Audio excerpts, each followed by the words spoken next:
All frucked up, day 44.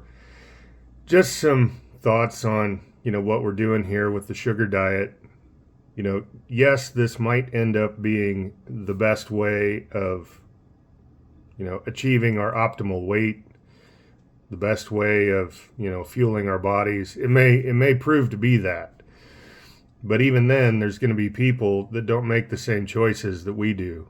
And so they may never, ever even dip their toe in the pool, so to speak, on the sugar diet. And, we have to respect that, whatever their choices are. We could take the approach of, we're taxpayers and they're a burden on the healthcare system, but I don't think that's a productive way to think. All we can really do is be the example for other people to follow. And again, we need to be mindful to not evangelize this. So we might have a close friend that even, openly states that they're trying to achieve a better state of health, more optimal body weight, etc. But even then, unless they ask, and probably have them ask a couple of times before you just jump in and start, advising them what to do. We got to be careful about evangelizing this. Even if we find that it is the way, like this is the way, we have to respect other people's, free will. So I know I was very guilty of evangelizing when I got onto intermittent fasting and low carb. A lot of my friends had a lot of success, some initially, some over a long time horizon. And, still looking back, it's like, wow, I was a little over the top. If someone started up a conversation with me, low carb, high fat, and fasting were bound to come up. So it thinned out the friend group pretty quick. I mean, they sorted themselves out really fast. And, I value those people in a lot of ways for a lot of different reasons.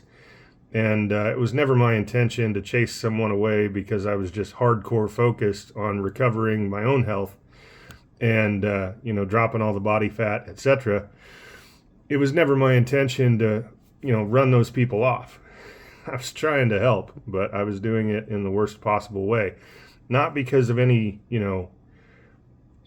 not because of the way I approached them, not because of the way I spoke, not because of my vocal tonality or my choice of words. It was just the fact that it was going to come up. Like I was going to talk about diet. I was just constantly, I had tunnel vision. I was focused, single-minded focus.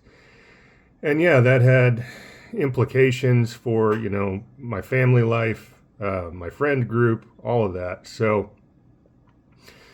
even if this sugar diet ends up being like the holy grail of weight loss, and I don't really like that phrase, weight loss. It's like, no, fat loss. We'd like to preserve our muscle mass.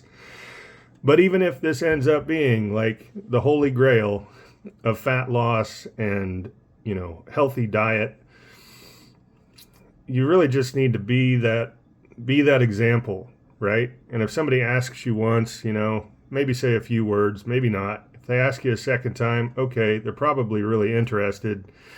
Then you can speak more. And, just in general, if someone's having a conversation with you about their own health, their own challenges, and you kind of get the sense that maybe they're eager for some advice, ask them. Ask them, are you open to some feedback on that? So then they can give you permission to speak to them. Don't do what I did and become like this dietary evangelical talk box. It's just, yeah.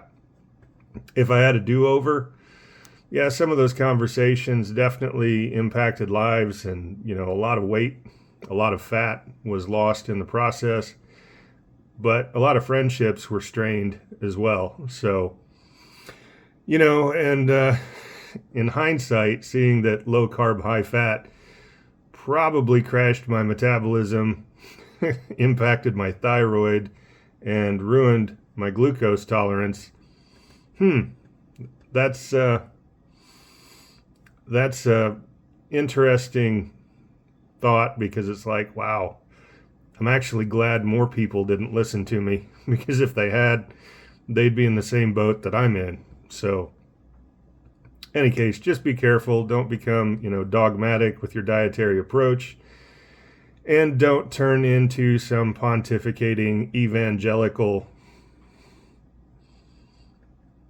asshole. I didn't mean to be an asshole, but, that's just where I was at. The headspace that I was in was like, everyone must know about this. Yeah, and it achieved results, but maybe that's the worst thing, we could possibly do, is get good results from a bad approach, and then we're convinced we're on the right track. Kind of like with investing, get into the stock market, get lucky, make a pile of money, and then try to, replicate that and lose your ass. So, of course, with a dietary approach, we kind of are trying to lose our ass. We're trying to reduce our body weight, body fat. Yeah, those are my thoughts for the day. Hopefully there's some value here. If not, well, I apologize for taking up a few minutes of your life. Any case, hope you had a great evening. See ya.